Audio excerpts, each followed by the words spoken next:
ulit ang isang malakas na palakpakan dyan! At may gawin tayo sa ating po mga upuan. At para po tuloy-tuloy na po ang ating pong programa. At bago... Sapagkat naniniwala ko na kapag mabigyan ng ating mga kabayan ng pag-asa at paglaban sa buhay sa munting proyekto, at pagkasira ito tayo makakagawa ng mga nakabuluhang mga bagay na maaaring may taas ang antas ng buhay ng ating kabayan. Ang susunod na tagapagsalita ay ang bunsong anak ng ating dating alkalde, Lito Atienza.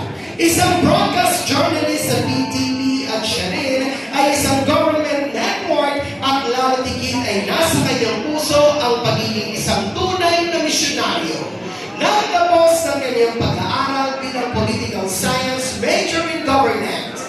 Dahil sa pagmamahal at support ang ginagawa niya sa MYRC o ang tahanan ng kabataang walang masisilungan ay pinarangalan bilang People of the Year.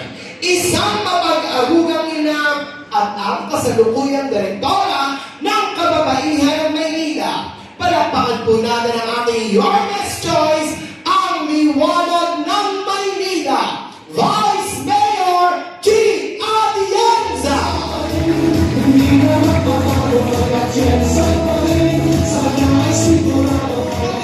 Magandang hapon po sa inyo lahat. Kamusta po kayo? Masaya po kami na makasama kayo ngayong hapon. Ako po si G. Atienza, ang bunsong anak ng dating puting Mayor Lito Atienza. Ako rin po ang direktora ng Kababaihan ng Maynila, isang organisasyon na binuo ng aking mga magulang 40 years ago. Alam niyo na ako po yun. Hindi ko naman nakakalain, ako pala ang magpapatuloy ng mga nasimula nila. At kinaya rin po ng aking kapatid na si Kuya Kim. Kilala niyo po yun? Tayo-tayo lang naman po. Hindi ko po kayo isusumbong. Sino ang mas pogi? Si Kuya Kim o si Ali? Parang wala akong narinig na nagsabi, Kuya Kim. Si Ali. Hindi ko po sasabihin kay Kuya Kim. Pero magaya po na aking kapatid na si Kuya Kim, ako rin ay nasa television bilang isang broadcast journalist. Ngunit bata pa lang po tayo mga kababayan dito sa inyong distrito. Minsan, nasa barangay nyo. Minsan na, kayo mismo yun. Merong hinaing na alam naman natin kayang masolusyonan ng gobyerno. Ngunit kung meron na naman isang bagay na natutunan sa aking trabaho, kahit ano pala ang isigaw natin, kung ang gobyerno ay hindi marunong makinig sa tao, ika nga po ni Yorme. Pa rin pala tayo lahat.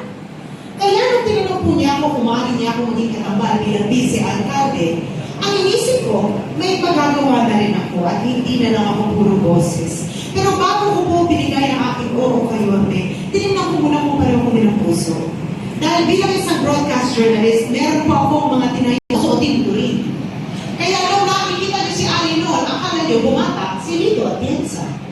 Kaya sinagot ko sila, ngayon gusto niyo nang gawing babae, si Lito Atienza? At dahil na nervous po ako dahil baka pwersahin ako na sumunod sa kanila, inunahan ko sila. Kaya kinabukasan, may malaking bulaklak na po ang rin ang aking kagustuhan. Bunso po kasi ako, kaya hindi sila nagagalit sa akin. Pero kaya mga kulay na bulaklak ang aking pinili dahil naniniwala po ako sa pagiging inclusive. Iba po ang sabi ng Panginoon.